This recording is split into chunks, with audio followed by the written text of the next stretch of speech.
Where can the company focus and concentrate its resources to achieve extraordinary results in a competitive market? We start from the viewpoint that a company has a certain degree of flexibility in determining what it offers to justify its existence in the marketplace. We say that the purpose of a business is to create and keep a customer.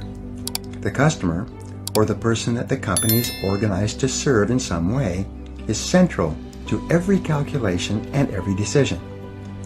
We put the imaginary customer in the middle of the table and conduct the strategic planning process with him or her in mind. Increase your return on energy. The critical issue in corporate strategic planning is to increase the return on equity invested in the corporation. It is to allocate and deploy assets in such a way that the rewards that the company earns are greater than they would be in the absence of the planning exercise. We start off with establishing clear values, a clear vision of what the company wants to become in the future, and a written mission statement that describes the strategic objective and positioning for the company. Each person needs to do the same for himself or herself. The purpose of your personal strategic planning is to enable you to increase your return on energy, as we mentioned earlier. Since your time is your life, and your mental, emotional, and physical energies are your most valuable resources, your job is to organize your efforts in such a way as to give you maximum rewards and satisfaction for your energy invested. Differentiate yourself. Each company and each product or service either has or must develop a unique selling proposition. This is the key to differentiating the company and the company's products and services from the competition. Often this is called a competitive advantage. Sometimes we call it an area of superiority. In every case, it's essential to determine how and where and why and in what degree a particular company or product differs from every other company that is competing with it for the right to create and keep customers in that market niche. And what applies to competitive businesses applies to you. You are the president of You Inc. You are the president of your own life. You are the president of your own personal services corporation. You are in business for yourself. You are self-employed. No matter who signs your paycheck, you are working for yourself from the day you take your first job until the day you retire. You may work at someone else's office or company, but you are always self-employed. The failure of many people to recognize this fact of self-employment and to behave as though this were true is a major reason for low self-confidence, underperformance, unhappiness, and failure in working life.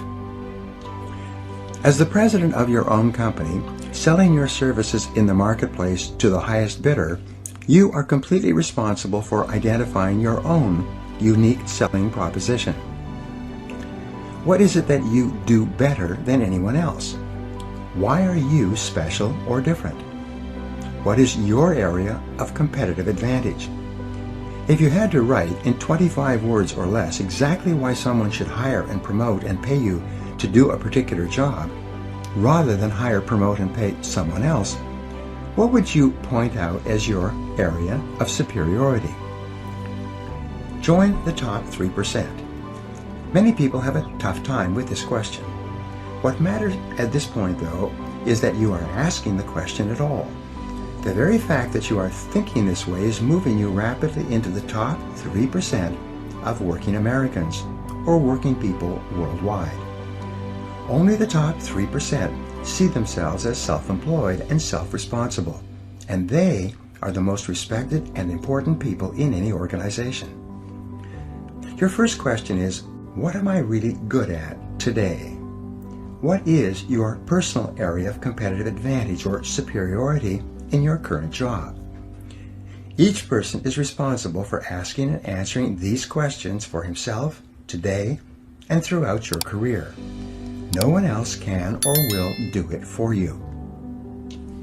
The amount of knowledge in every field is doubling every 2 or 3 years, and sometimes every 6 months. Your skills are becoming obsolete at a more rapid rate than ever before, and new skills are essential for survival, much less success in highly competitive markets. If your knowledge and skill isn't doubling every 2 to 3 years or faster in your field, you will soon be out of your business and someone else will have your job. Whatever got you to where you are today is not enough to get you any further. As Marshall Goldsmith entitled his best-selling book, "What got you here won't get you there." This is an inevitable and unavoidable fact of working life. Designing your future. Your next question is, what could be my area of competitive advantage? Of all the areas where you might be able to develop an area of superiority and become really good, taking your values and goals into consideration, what could it be sometime in the future?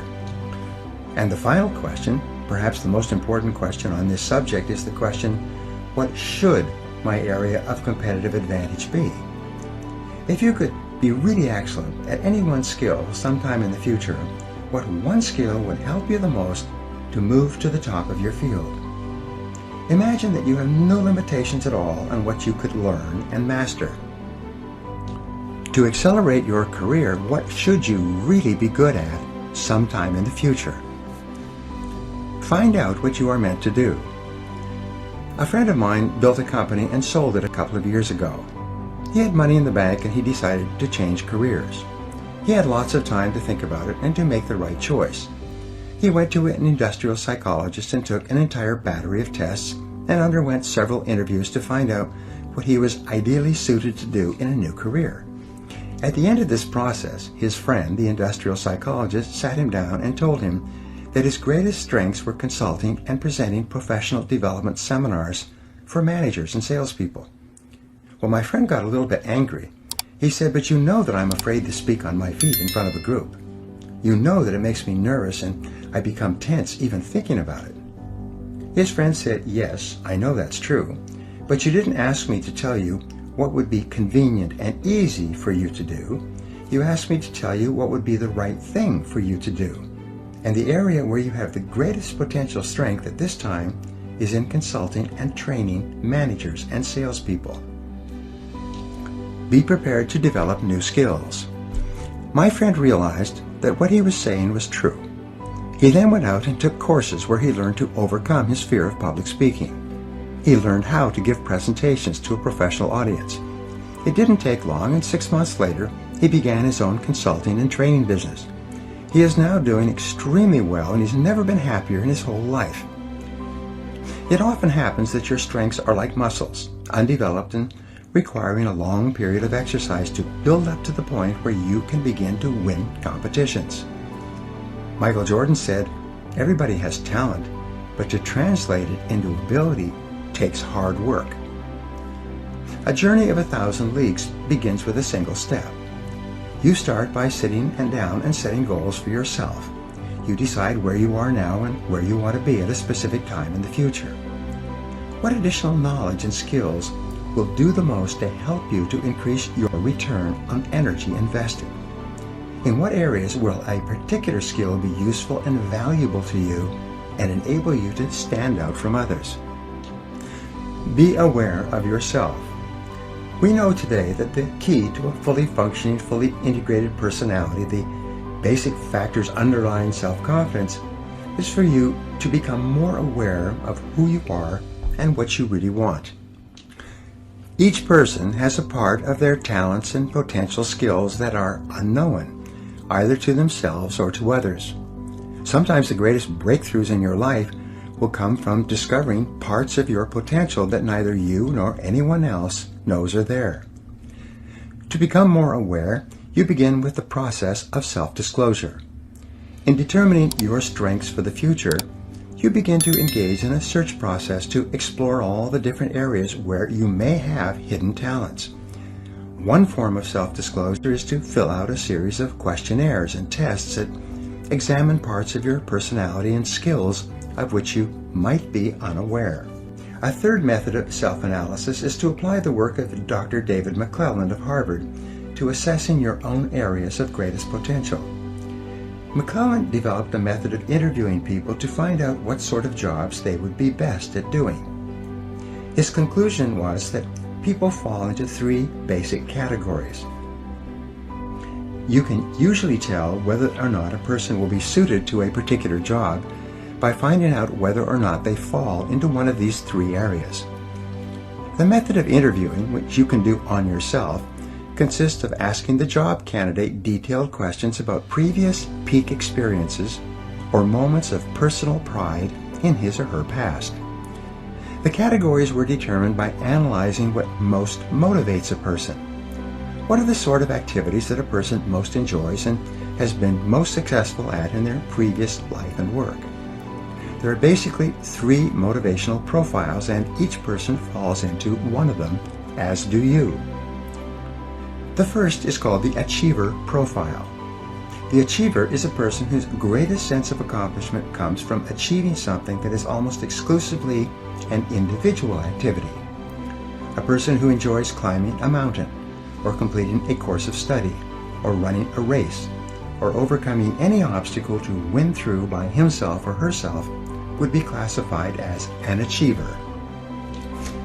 There are specific strengths that achievers have and specific jobs that achievers would be best at. One of these would be in the field of selling. Because selling is an individual activity, the people who are the very best at selling are those who most enjoy individual activities and individual accomplishment. The second type of motivation is the leader profile, or that of power. A person with a strong power orientation is one who enjoys getting things done through others. Power in this context refers to being able to influence and coordinate the activities of others over a period of time to complete a complex task. A coach of a sports team or a manager at work who really enjoys what he or she is doing would be a person who is most motivated by this kind of power or influence. The third kind of motivation is called affiliation. A person with an affiliation motivation is one who most enjoys working harmoniously with other people as part of a team. This person enjoys both supporting others and being supported by others. He or she enjoys cooperating with others toward a common goal and seeing the goal achieved successfully. Questions to ask. When you apply this test to yourself, you ask yourself the following. 1. What do I like to do more than anything else? 2. What have I done in the past that has given me my greatest feelings of self-esteem and personal pride? 3. What have been my personal peak experiences in life? Whatever you seem to have enjoyed the most is a good indication of where your strengths lie.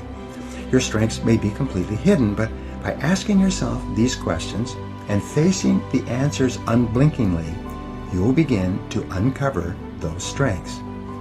When you uncover a potential strength in yourself and begin to develop it so that you can use it in your life, you begin to feel really terrific about yourself. Make a real difference.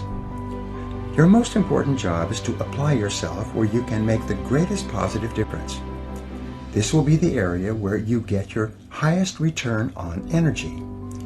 When you are working and expanding your capabilities in an area of your greatest strengths, you feel terrific about yourself. You feel like a winner. You enjoy wonderful feelings of self-confidence and self-esteem. Accept your weaknesses. It's also important for your happiness that you develop a proper perspective on the inevitable weaknesses that you will have in almost every area. Here are some insights that may be helpful to you. The first insight is that almost every weakness can be viewed as a strength inappropriately applied. If you use one of your strengths where it is neither required nor helpful, it can be actually a weakness in that it interferes with your ability to get the result you desire. Sales versus management. I had a gentleman working for me at one time who was direct and extremely aggressive. He started in sales and was very successful and was promoted into a management position. As a manager, his aggressiveness made him the kind of person that no one wanted to deal with. What I had forgotten was that his major skills lay in selling, in an area of individual achievement. His aggressiveness was a strength in selling, but a weakness when he was put into a management position where his strength could not be used properly. Many of the so-called weaknesses that you might have are merely strengths being used in the wrong place and for the wrong purposes. Situational weaknesses. A weakness may simply be situational. There's an old saying that when you go into the woods, you must expect the mosquitoes. Sometimes you will be criticized for the things you do, and you may conclude that you are weak in these areas. But it may be that criticism just comes with the territory. I speak on sales, management, and motivation to a great number of people. Occasionally people come up to me or write and tell me that they didn't like my talk. Even though more than 99% of the emails and letters that I receive are highly favorable, there are inevitably people who, for some reason, are not happy. These are the inevitable mosquitoes that go along with my profession. You will find that there are inevitable complaints and criticisms that go along with whatever you do. They may not be indicative of a weakness at all, merely an opinion or an observation by another person. You may be hypersensitive. You may have a personality weakness that has been caused by a previous experience. Someone may have taken advantage of you in the past, and you may be hypersensitive to being taken advantage of again in the future. You may have been raised with destructive criticism and have therefore developed a very thin skin as a result. The slightest suggestion that a person does not completely approve of your behavior might cause you to react negatively. This may be seen as a personality flaw or weakness, when, in reality, it's merely a result of your previous reinforcement history. It may also be something that will be helpful for you to decide to get over. Amenable to education. Your weakness may be amenable to education. Often the only thing holding you back from extraordinary accomplishment is a little bit of learning. If you take the right courses, listen to the right audio programs, and read the right books, that may be all you need to do to become exceptional in your field. Your supposed weakness may be irrelevant. It may be that someone else expects you to have certain qualities and abilities that you simply don't have and that you are not interested in or capable of developing. Often the disappointment of others can cause you to feel that you are deficient in some way, when in reality, that particular skill or ability is not important to you anyway. Weaknesses are good indicators. And finally, what appears as a weakness can be a key indicator of the type of work or activity that you should not be engaging in. It may be that you don't enjoy that area of endeavor at all. If you try to do a job or task and you consistently do it poorly, this may be a way of nature telling you that this is the wrong field for you. Strengths and weaknesses. The most important point to remember with regard to your strengths and weaknesses is that everybody has both. There are areas where you are strong and there are areas where you can become extraordinary in your performance. There are areas where you are weak, and you probably should not be spending any more time there than is necessary to assure that you are good enough not to hold yourself back. Improve your mental pictures. All improvement in your life begins with an improvement in your mental pictures. If you want to wear beautiful clothes, you should purchase and read magazines filled with pictures of models wearing the kind of clothes you desire. Visit clothing stores of the very best quality and try on clothes that you eventually want to own. Flood your mind with pictures and sensations of the reality that you desire to experience. If you want to drive a better car, go and test drive exactly the automobile that you desire. Get the brochure on the car and put pictures of the car all over your house or apartment. A friend of mine used this exact technique to get his dream car. He cut out a picture of the new BMW he wanted and put it on the steering wheel of his car. Each time he looked down, he imagined he was already driving his dream car. Within 1 year, he had it. When you take your desired car for a test drive, fill your senses with every detail of the automobile. Touch it and smell it and look at the upholstery and the dashboard and the interior design. Your main job is to get a clear picture for your subconscious mind to go to work on. Get your dream house. If you wish to live in a nicer home, go out to open houses in the neighborhood that you desire to live in. walk through the homes and imagine living there. Don't worry for the moment whether or not it was possible or how high the prices are. Your primary job is simply to get the picture. Get magazines filled with pictures of beautiful homes and read them from cover to cover. Practice the law of concentration by allowing your mind to dwell on the things you want over and over. And especially get the feeling. The key to activating your mental powers through affirmation and visualization is for you to also imagine exactly how you would feel if you had already achieved your goal. Imagine the feelings of pride and happiness and self-esteem that you would enjoy as a result of obtaining your objectives. This emotional component is the catalyst that causes the other mental programming techniques to work more rapidly. The end of the movie. One of the best methods for programming your mind and building your beliefs is what is called the end of the movie exercise. This is a tremendous tool for building self-confidence prior to any upcoming situation. It's very simple. Imagine that you have gone to a movie only to find that there are 10 minutes left of the movie before it begins again. Instead of waiting in the lobby, you decide to go into the theater and watch the last 10 minutes. You see how the plot works itself out, how the drama is resolved, and how the movie ends satisfactorily. You then wait for a few minutes, and when the movie starts again, you watch the movie from the beginning. Only now, however, you know that it turns out all right. You know how each part of the plot eventually resolves itself satisfactorily. Instead of becoming caught up in the drama and uncertainty and tension, you simply relax peacefully, knowing how it all turns out at the end of the movie. You can apply this same technique to almost everything you do. You can manufacture your own self-confidence by imagining that no matter what your situation, everything turns out perfectly in the end. Create that end-of-the-movie feeling in yourself whenever you think of an upcoming event or problem that causes you any tension or insecurity at all. Prior to a meeting or a sales call for an interview, take a few moments to get that end-of-the-movie feeling. Then, just relax. No matter what happens in the interim, you don't have to worry at all. You already know that the situation resolves itself with good for all concerned. The interesting thing is that if you do this repeatedly, not only will you experience higher levels of self-confidence, but events in your life will have a tendency to turn out as well or better than you could have asked for or expected.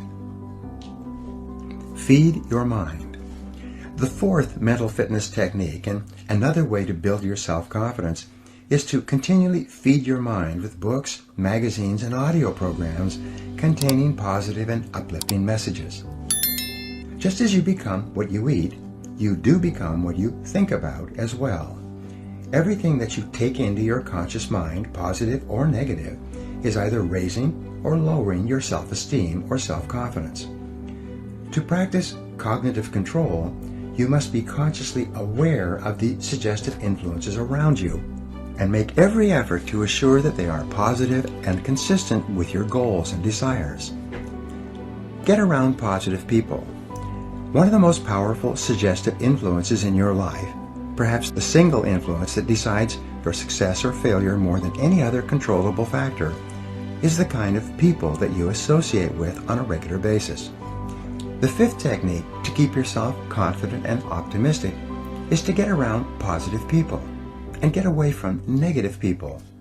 Fly with the eagles rather than scratching with the turkeys. Resolve today to get the negative people out of your life. Because you are so inordinately influenced by other people, the people you work with and socialize with and spend time with, you must do everything to assure that you are surrounded by the kind of people that you like, enjoy, and who make you feel good. Research has shown that habitual association with critical, complaining people can be enough by itself to sabotage all your chances for success and happiness. Negative people drag you down. They rob you of energy and enthusiasm. Attract positive people into your life. Fortunately, the law of attraction works very quickly when applied to people. You can begin to change your human environment by beginning, first of all, to think about the kind of people that you admire and want to be like. Think about the men and women, living or dead, whose qualities you respect and whose lives you would like to emulate. Read stories and biographies of successful men and women. Read magazine articles and interviews with people who are going somewhere with their lives. Begin associating with winners by first identifying with them mentally. As you think about people you admire, you'll experience a subtle change in your thought patterns. As a result, you'll begin to attract positive people into your life. At the same time, you will activate the law of repulsion, and negative people will start to move away from you. Just as positive, goal-oriented people will start to find you interesting as you become a more positive person, negative people will tend to find you unenjoyable and uninteresting. In no time at all, your human environment will begin to change for the better. Everything counts. And by the way, if all these exercises in mental programming seem like a lot of work, remember that both actions and inactions have consequences. Like the law of sowing and reaping, whatever you sow or fail to sow is going to determine what you reap in the end. The law of accumulation reminds us that everything counts. Every positive step you take is moving you toward building a great life for yourself. Every positive word or thought or image is deepening your belief and increasing your confidence in your ability to achieve wonderful things. Finally, remember the law of reversibility. If you act in a manner consistent with high performance and high self-confidence, those very actions will generate the feelings consistent with them. Every positive, constructive action that you take in the direction of your dreams and goals will reinforce your belief in yourself and in your ability to accomplish your ideals. Take action continually. Keep your vision clearly before you and take continuous positive action every hour and every day. Develop a sense of urgency. Move quickly when opportunity presents itself. Maintain a bias for action. Fast tempo is essential to success. And the faster you move, the better you will feel. The faster you move, the more energy you will have. And the faster you move, the higher will be your self-esteem and self-confidence. The world can really be divided into two categories, the talkers and the doers. The world is full of talkers who seem to be convinced that if they talk about it enough, it's the same as actually doing it. But you are a doer, and it is always the doers who have been the movers and shakers throughout all of human history. It is the men and women who think, plan, and then take consistent, persistent action who make things happen. And when you engage in continuous action, not only will you feel terrific about yourself, but your ability to do whatever you want to do will grow by leaps and bounds. You will eventually become unstoppable. Now here are some action exercises you can do to apply these ideas. Number 1, create a clear, exciting mental picture of your most important goal as if it already existed in every detail. Number 2, each day, act as if you were already the positive, self-confident, successful person that you're going to be. Number 3, practice mental rehearsal prior to every event of importance. Close your eyes, take a deep breath, create a mental picture of complete success, and get the feeling of calmness and confidence that you desire. Number 4, resolve today to accept complete responsibility for your life, for everything you are today, and for everything that you will ever be in the future. Number 5, write your main goals on 3x5 index cards and review them twice each day until they're programmed deeply into your subconscious mind. Number 6, make a decision to associate only with positive people and get the negative people out of your life. Number 7, feed your mind daily with a steady stream of positive books, audios, conversations, and other suggestive influences that are consistent with the very best person you could possibly be. Chapter 5. Capitalizing on Your Strengths. Booker T. Washington once wrote, "I have learned that success is to be measured not so much by the position one has reached in life as by the obstacles he has overcome while trying to succeed." Self-confidence goes hand in hand with winning, with self-esteem, with success and happiness in everything you do. The more self-confidence you have, the more things you will try, and by the law of averages, the more things you are likely to achieve. The more self-confidence you have, the less you will be affected by temporary setbacks and disappointments. The more self-confidence you have, the more likely it is that you will have a long, exciting life full of riches and rewards and self-satisfaction. And achieving these goals is the whole aim of this program. One of the starting points of self-confidence is for you to recognize that you have tremendous strengths of ability and character that you can bring to bear to accomplish almost anything you want. You are extraordinary. The odds are more than 50 billion to 1 against there ever being anyone with the unique combination of talents, skills, and abilities that you bring to your life and to your world. And the incredible things that you can do and be, no one knows, not even you. But the one thing that we do know is that virtually everything noteworthy that you will ever achieve will come from your ability to identify your areas of greatest strength and then to capitalize on them in every situation. Your area of excellence. Each person has one or more areas of excellence that, if properly exploited, would enable them to be, have, and do almost anything they could possibly want. Each person, as the result of years of education and experience, has developed possibilities that make him or her different from all other people. And the men and women who are achieving the most in every field are invariably those who have taken the time to identify their areas of greatest strengths and then to capitalize on them continuously. We said earlier that life is the study of attention. Where your attention goes, there will your heart be also. The people, things, and events that hold your attention are indicative of your entire mental makeup. The things you are interested in are an indication of what you should be doing more of. Choose the right field. In one longitudinal study examining 1,500 men and women who started out eager and ambitious at the beginning of their careers, they found that only 83 of them, over the course of 20 years, became millionaires. When they went back and studied the attitudes and decisions of these people, as they had evolved over 20 years, they found that every millionaire had one thing in common. They had all chosen a field they enjoyed and then become totally absorbed in what they were doing.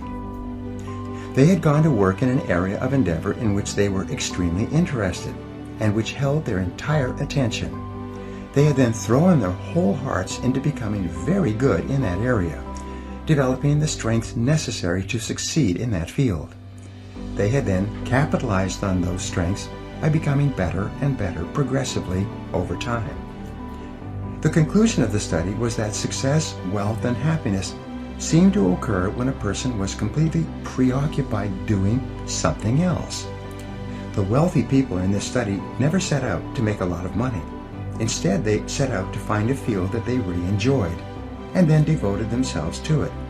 The money came as an afterthought. Happiness and satisfaction.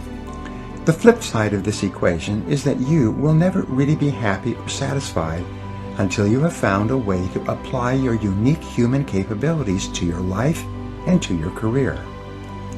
In the book Working by Studs Terkel, he reports that more than 80% of Americans do not feel that their full potential is being utilized in their work. They may be busy and they may be reasonably satisfied, but way down deep, they feel that there is far more that they could do if given the right situation and the right opportunity. Invest in yourself.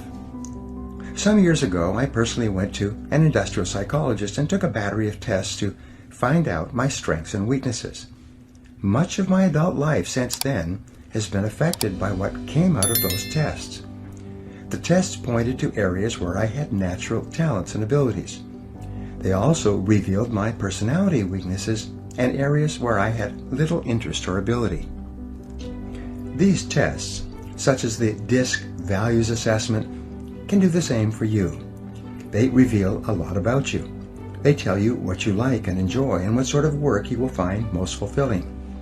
They tell you your true values and major motivators, and what areas of activity will make you the happiest. Their results can save you years of hard work in the wrong job.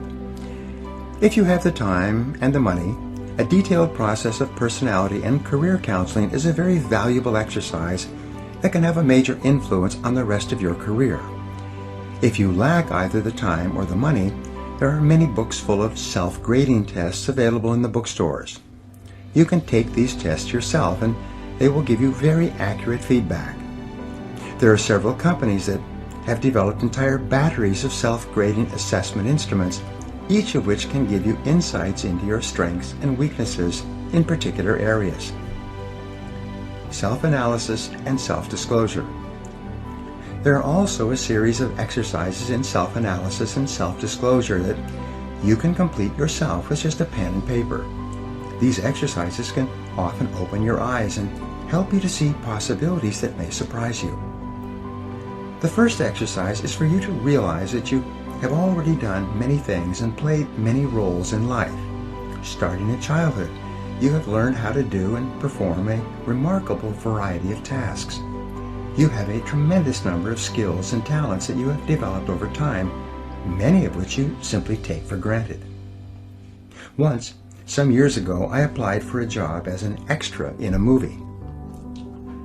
On the application form, one of the questions asked was, "What skills do you have that might make you more valuable as an extra in different scenes in the movie?" They gave me a checklist of about 200 different things that a person might be called upon to do in a movie. My job was to tick off all the activities with which I had a previous experience. As I went down the list, I still remember being astonished at the incredible number of things that I had learned to do without even thinking about it.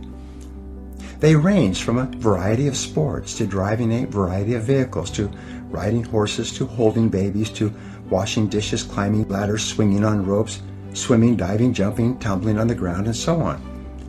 Perhaps one of the reasons why so many people have such low self-confidence is because they never sat down to make up a list of how talented and capable they really are.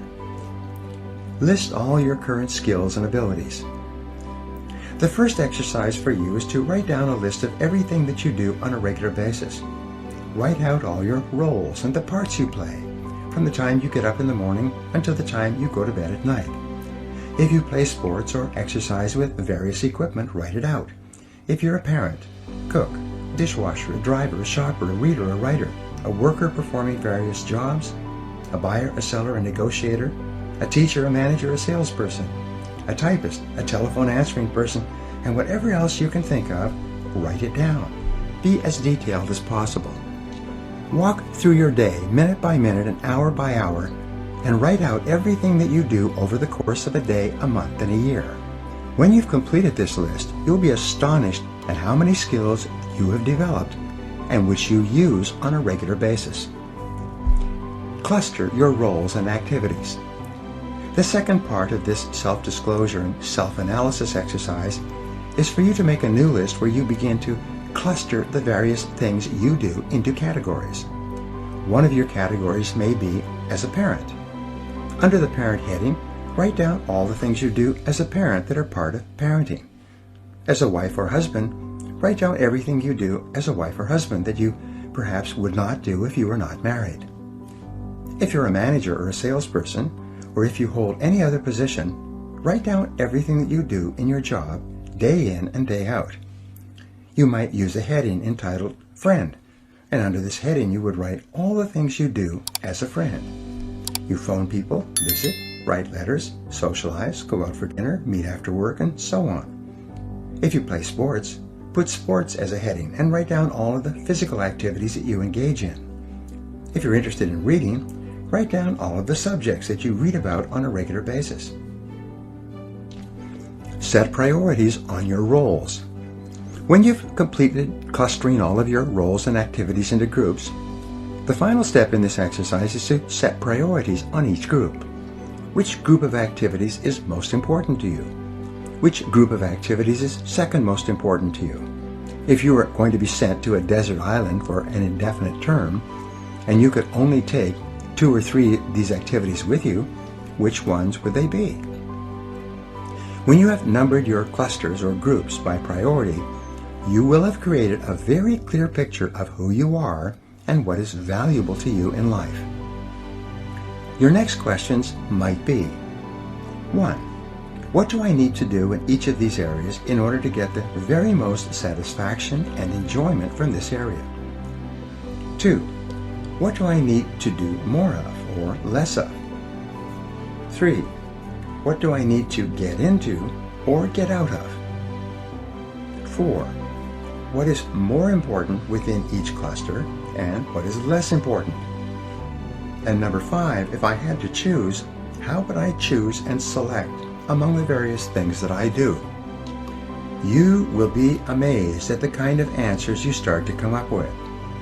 In my experience, you will first be surprised at the clusters that appear at the top of your list and the clusters, some of which take up an enormous amount of your time, which are not really very important to you at all. For you to really know yourself, you have to take the time to analyze yourself like this on paper. Ask for input from others. A second exercise which is very helpful in learning more about yourself and which has been a turning point in the lives of many people is to turn to someone close to you and ask him or her what they think you should do with your life. Ask a person you trust what he or she thinks are your strong points and your weak points, your strengths and vulnerabilities. What advice would someone who cares about you give to you about the kind of work you should be doing and the kind of talents you should be developing?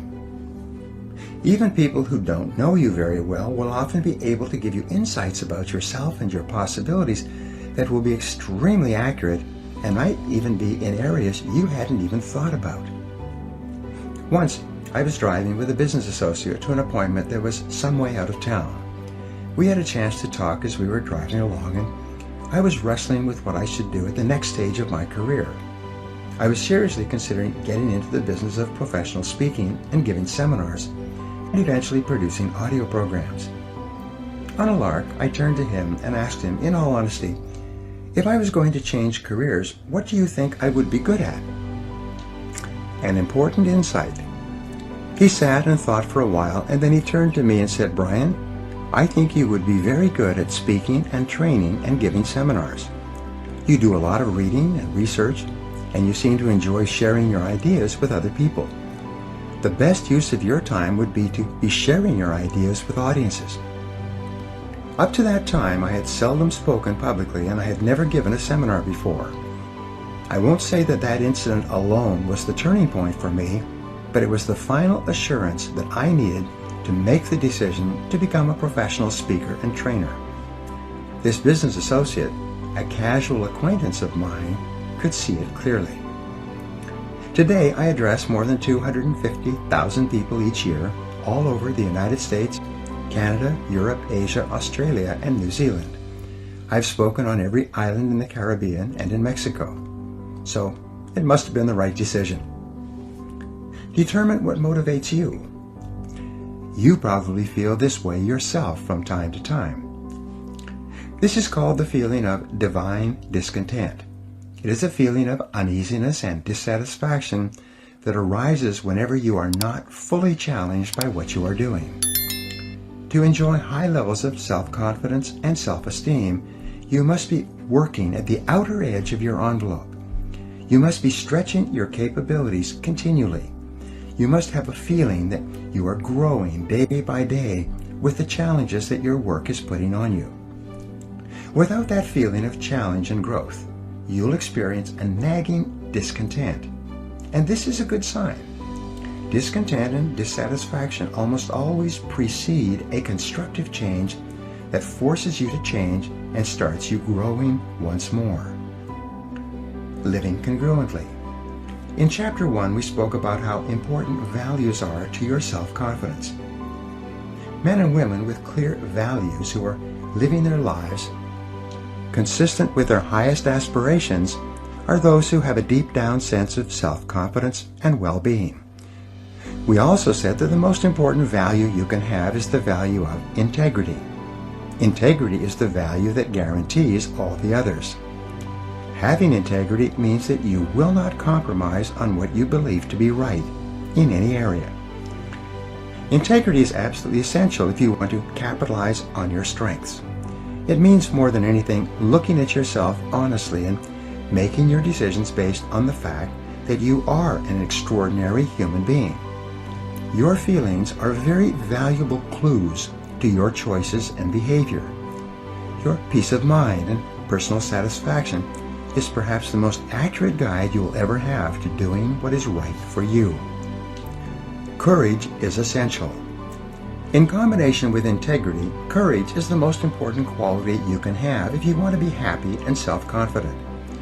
If integrity means being honest with yourself, then courage means having the strength of mind to follow where your heart leads you. Courage means having the ability to push aside all other considerations in order to remain true to the very best that is in you. Winston Churchill said, "Courage is rightly considered the foremost of the virtues, for upon it all others depend." You know by now that fear is the greatest single enemy of self-confidence and self-fulfillment. It's not that people don't know what to do, it is usually that they are afraid to do what their hearts tell them to do. But when you build up your courage act by act, you gradually overcome your fears. With courage, your whole world opens up before you. Your self-confidence increases. You reach the point where there are no longer any limitations on what you will attempt and what you will commit yourself to. Follow your heart. One of the greatest of the Impressionist painters was a man named Paul Gauguin. He lived in Paris, had a family, and worked in the post office for many years. But in the evenings he visited the cafes frequented by the Impressionist painters of Paris, getting to know them and asking them questions. He was fascinated by painting. The whole idea of painting absorbed all his attention. It was all he thought about, and yet with a family and a full-time job, there was no way he could devote himself to the painting he wanted so badly to do. One day, in a move that shocked everybody, he gave up his job as a postal inspector, left his family, and moved to the South Sea island of Tahiti. There, he began painting, poor quality at the beginning, but gradually improving as he developed his skill. His paintings now are worth hundreds of thousands, even millions of dollars, and hang in the finest museums in the world. He is considered by many to be one of the most important painters of the last 300 years. In a way, he was like Grandma Moses in that he finally decided to follow his heart and concentrate on what he had been interested in for all those years. Be honest with yourself. To follow your heart, you don't necessarily need to make dramatic changes in your life or your relationships. What you do need to do is to see yourself honestly, as you really are, and have the courage to channel your energies and focus your strengths into your areas of greatest potential. And when you do this, you will soon realize that you have made one of the best decisions of your life. Each person has great strengths and potentialities, and each person is put on this earth to harness those strengths and apply them to benefiting themselves and mankind. The life stories of the great men and women of history are usually stories of people who discovered their strengths and utilized them to the fullest degree. Churchill was a great statesman and orator. Florence Nightingale was a tremendous organizer. Florence Chadwick was an incredibly strong swimmer. Abraham Lincoln was a far-sighted and compassionate politician and president. Mother Teresa was a truly loving human being with an infinite capacity to care for and support the sick and dying people of Calcutta. Joe Montana was a quarterback with an incredible throwing arm with the San Francisco 49ers. All around you, you see men and women who have grabbed their major talents, like catching a pass in a football game, and are running for the goalposts. And you can do the same if you have the courage to follow your heart. Compensating for weaknesses. No discussion of strengths would be complete without a discussion of weaknesses. Strong people have strong weaknesses as well. In fact, most people have far more weaknesses than they have strengths. You may be strong in a few areas, but weak in hundreds of other areas. Weaknesses are an inevitable and unavoidable fact of life. As Peter Drucker said, all innovations must be simple if they are to work, because there are only incompetent people to carry them out. The one thing that we will always have in abundance is incompetence. Drucker wasn't being unkind. He was being realistic and pointing out that most people are incompetent, or at best average, just in different areas. The challenge with human weaknesses is that unhappy and unsuccessful people have a tendency to focus on them. They become preoccupied with their weaknesses and think about their lacks of talent and ability too much of the time. They lose sight of the fact that each person has strengths that may need to be developed, and that these strengths can and will bring them everything they want. Instead, they dwell continually on their areas of lesser competence rather than on their areas of potential excellence. Developing strength and resiliency. We are all brought up with feelings of inferiority and inadequacy. Our self-esteem and self-confidence are fragile. Our positive feelings about ourselves are like balloons, easily popped. We have to work on ourselves for a long time to build ourselves up to the point where we are tough and resilient, especially in the areas where we make mistakes and drop the ball. Every person is a combination of peaks and valleys. You have areas of great potential strength, and you have multiple areas of weakness where you perform in an average or mediocre way. Drucker also wrote, "The goal of business is to maximize strengths and to make weaknesses irrelevant." The law of concentration has an inordinate impact on the person you become. Whatever you dwell upon grows in your life. Strong, competent people are those who dwell upon their strengths and abilities. Weak people are those who dwell upon their weaknesses and their inabilities. You always have the choice of looking at your glass as being either half full or half empty. But to develop and maintain high levels of self-confidence and the success and happiness that go with it, you must consciously choose to dwell upon your strengths most of the time. You are a bundle of resources. One of the most obvious characteristics of leaders in life is that they view themselves as bundles of resources that can be utilized in many different ways, like a tool can be used to achieve different results. Leaders are adamant about applying themselves only in those areas where they can perform well and make a significant difference. They focus only in those areas where they can succeed because of their special talents. One of the best questions you can ask yourself over and over is, what can I and only I do that, if done well, will make an extraordinary difference in my situation? The law of concentration also says that all great successes in life come from single-minded, focused concentration on doing one thing or a few things extremely well. Success comes from staying at a particular task, the most valuable and important task you could be doing, until you succeed. Every great human achievement is preceded by an extended period of dedicated, concentrated effort. But there is little to be gained by digging determinedly if you're digging in the wrong place. As Benjamin Trigo, management consultant, said, "The very worst use of time is to do very well what need not be done at all." Assess your strengths and weaknesses. This brings us to the importance of self-assessment with regard to your strengths. When we do strategic planning for corporations, we deal continually with what is called concentration of power. Take the time to analyze yourself carefully. By practicing self-disclosure with yourself and others, both in written and spoken form, you will develop a higher level of self-awareness and self-honesty. As you become more knowledgeable about your strengths, you'll become more self-accepting of who you really are.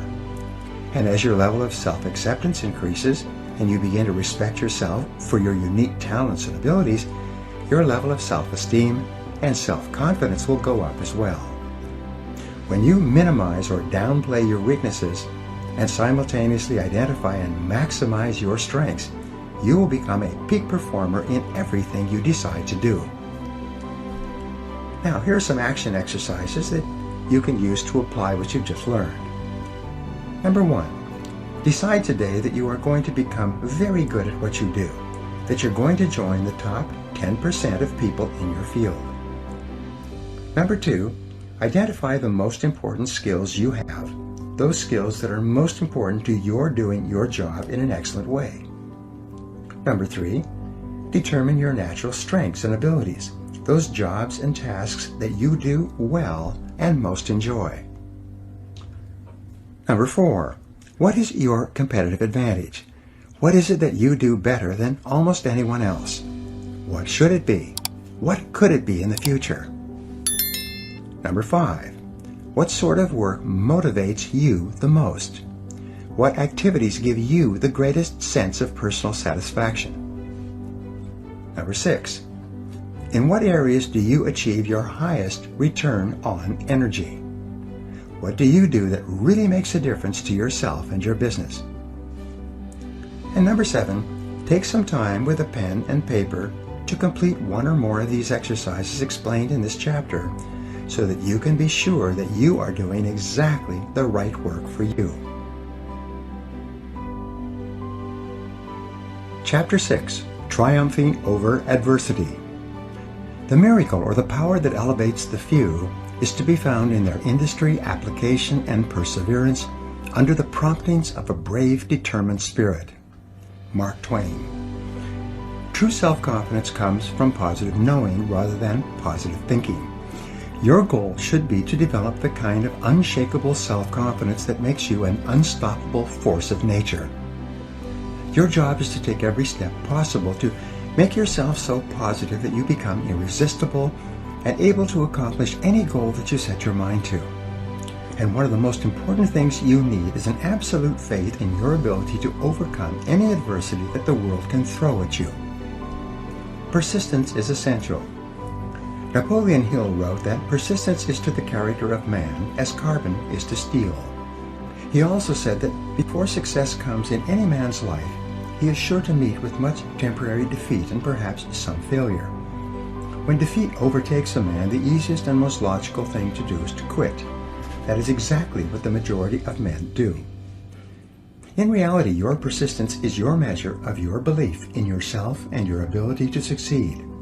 If you absolutely believe without question that if you persevere long enough and hard enough, you will ultimately win through, then nothing will stop you. And when you build within yourself this absolute assurance, then virtually anything becomes possible for you. Your self-confidence goes through the roof. The reality habit. Robert Ringer, in his best-selling book, $1 Million Habits, said that the most important of all the habits that lead to great achievement is what he calls the reality habit. It explains the attitudes of men and women who have achieved greatness in almost every field. Happy, successful people are intensely realistic. They do not allow themselves the luxury of self-delusion. They face the world as it is rather than the way they wish it would be. They accept the unalterable facts of life, and they work and plan their activities around them. In learning how to triumph over adversity, the application of the reality principle is to simply accept that problems are inevitable. Problems, setbacks, and disappointments are an unavoidable reality of life. Your ability to deal with these difficulties has as much to do with your self-confidence as any other factor. The test of character. It's easy to feel good about yourself and to have high levels of self-confidence when everything is going well. But the true test of a man or woman is when you can keep your head and continue to function when things seem to be falling down around you and everyone else is discouraged and often blaming it on you. These are the times when you really show the kind of stuff you are made of. The Stanford University Business School conducted extensive research into the qualities of a man or woman that mark him or her for advancement into the executive suite and ultimately to the position of President and Chief Executive Officer. They used a variety of questionnaires, surveys, and tests going back to when an individual first joined a large company to find ways to predict which people would be most likely to rise to the top of a large organization. After examining dozens of qualities, they were finally able to isolate 2 qualities that were most predictive of executive success in terms of assuring that the organization under their control would continue to survive and thrive in a dynamic and competitive world. Play well on the team. The first quality they identified was the ability to perform well as a member of a team and the ability to put together teams to accomplish common objectives. All the business and interpersonal skills that make a person valuable to an organization seem to be demonstrated in a team setting. This quality was relatively easy to observe and measure over the course of a person's career. Crisis management. The second quality they identified was harder to measure, even though it was absolutely indispensable for long-term, high-level success. This quality was the ability to function well in a crisis. Napoleon called this 4 o'clock in the morning courage, the kind of courage that is instantly available to a person woken up at that time who has no time to prepare mentally or emotionally for a crisis. He called this the rarest form of courage, and in his conclusion, very few people had it. In military terms, they call this being under fire. A question that all soldiers, sailors, and airmen wonder about is how they and others will perform under fire. They know that this is the ultimate test of the character and training of an individual. Organizations know that often their very survival will depend upon how well an individual deals with the inevitable, unexpected reversal of fortune. The Stanford study concluded that although this quality was hard to measure, because a real crisis could not be anticipated or created for test purposes, it was still critical in predicting success of an executive in the higher levels of the business. Reversals of fortune. This is also true for you. Your self-esteem and self-confidence is closely tied to your deep inner feeling about your ability to be effective when faced with problems and difficulties that hit you like a punch in the solar plexus. It is your ability to pick yourself up from the mat and keep on swinging that is the real measure of what you are made of. One of my favorite poems is The Quitter by Robert W. Service. There is a verse in that poem that goes like this. You're sick of the game. Well, that's a shame. You're young and you're strong and you're bright. You've had a raw deal. I know, but don't squeal. Buck up. Do your damnedest.